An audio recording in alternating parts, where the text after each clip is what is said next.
Okay, we'll bring you talk, don't worry. A brief conversation before talk, this time on a Pan-African Universities debate. That will be exciting. We've got people coming from the rest of the continent. They're converging here in Ghana to, battle it out on topics that they don't even know yet. That's what's interesting about it, I think. But I've got Dennis Ama, who is president, African Heights Foundation, joining me to tell us more about this debate. Dennis, good morning. Good morning. I'm pleased to be here. Yeah. Thank you for being here again.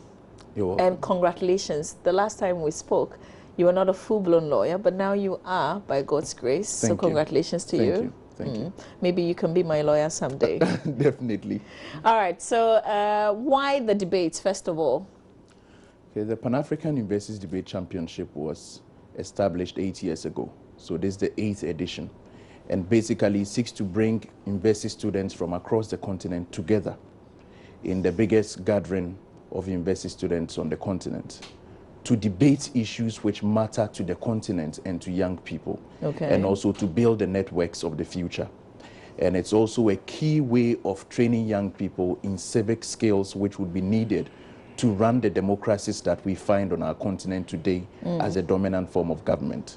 And so we find it as a tool to bring the kind of civic training that young people need, and also the kind of integration and connections that we need to build amongst young people, and also to advance the values that debating brings, like how to win or lose fairly, how to be critical in your thinking, how to make persuasive public presentations, how to be analytical, and also how to pay attention to the issues which matter to the continent, and other values like tolerance of divergent opinions and resolution of conflicts through dialogue and the exchange of ideas. Yeah. And so these are the main motivations behind that.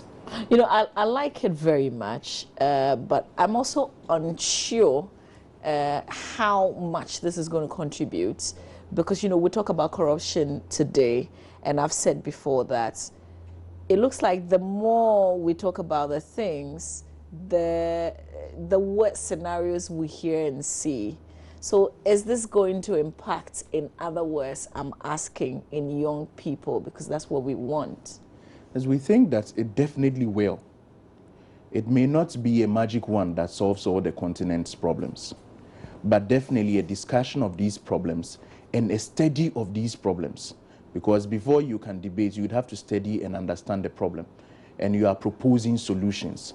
And so right from the start, we engage young people in thinking about the issues that affect their countries or their continent. And that is the first step to resolving those issues.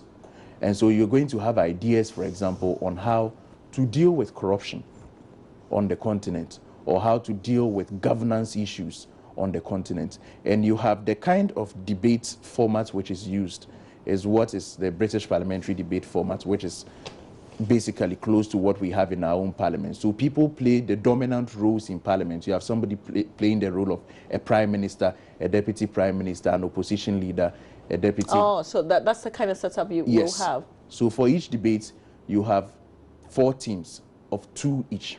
2 on the government side and 2 on the opposing side. And they are supposed to cooperate. There is supposed to be teamwork, and there is supposed to be some exchange of ideas also across board. Okay. And so you get the opportunity to challenge the views of others and basically persuade adjudicators who are also judges, who are mainly students also.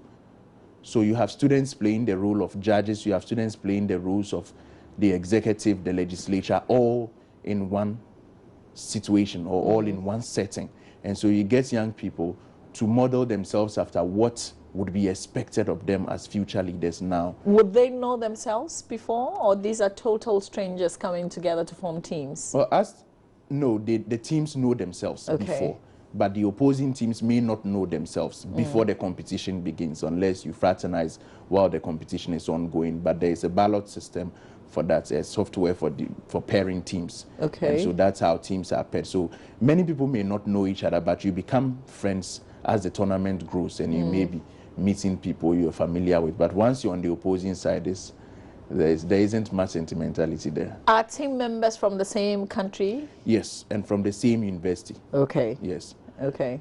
And then there would be a public speaking round also, where people are giving topics. And even for the debates, you are given the motion for the debates 15 minutes before the time. And so you are expected to read widely about civic issues, about public issues which affect the continent and even the world and your countries. And so you read widely, you study widely about these issues, because once you are given the motion, you don't even have the opportunity for internet research. You are supposed to think on your feet and answer the questions and debate, build ideas there and there.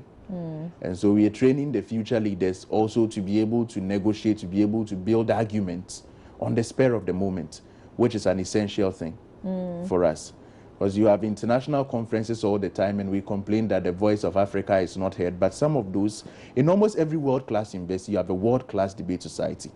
And so if you meet people like Barack Obama or John Kerry, they've been debaters from university days with great experience in this. And so if you meet them and you have never had that experience growing up, of course you are going to be at the losing end of the negotiating table.